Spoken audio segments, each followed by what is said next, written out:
අපි දැන් මේ ඉන්නේ අනුරාධපුර පාරේ. ඒ කියන්නේ පාදෙනියේ ඉඳන් අනුරාධපුර පාරේ මීටර 750ක් පමණ දුරක් ඇවිල්ලා. ඔබට පේන්නේ මේ තියේතින් පොල් ගස් පේනවා.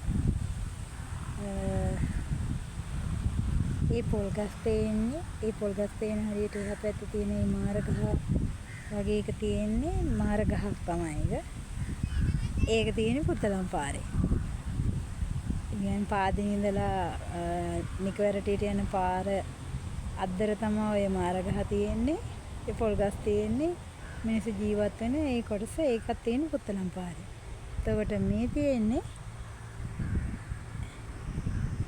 අනුරාධපුර පාරේ මීටර 750ක් විතර ආපුවම හම්බෙන දෙවෙනි බෝක්කුව ගාව.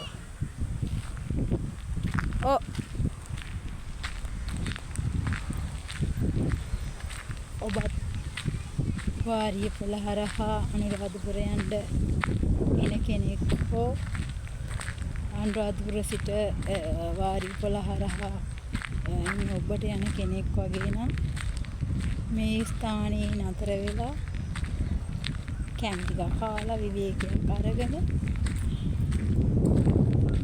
යන්න එන්න පුළුවන්. මේ ගොඩාක් ඈත ඉඳන් එන වතුර පාරක්. මේ වතුර පාරේ පටන් ගන්නවා කියන්නේ වාරිය පොළ ඉඳලා. වාරිය පොළ බෝක්කු 7 බෝක්කු 5 දිහා ඉඳලා ඉන්නේ. අර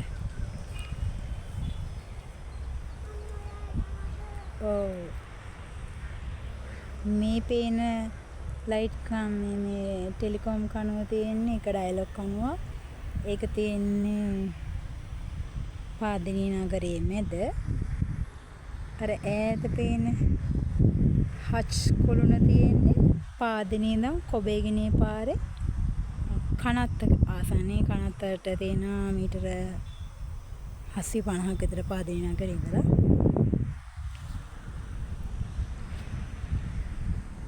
හරිම සුන්දර පරිසරයක්.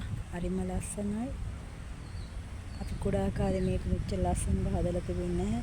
මෑතකින් ඉඳන් වාරි මාර්ග දෙපාර්තමේන්තුව මේක හරිම ප්‍රමාණිකූලව හදාගෙන යනවා.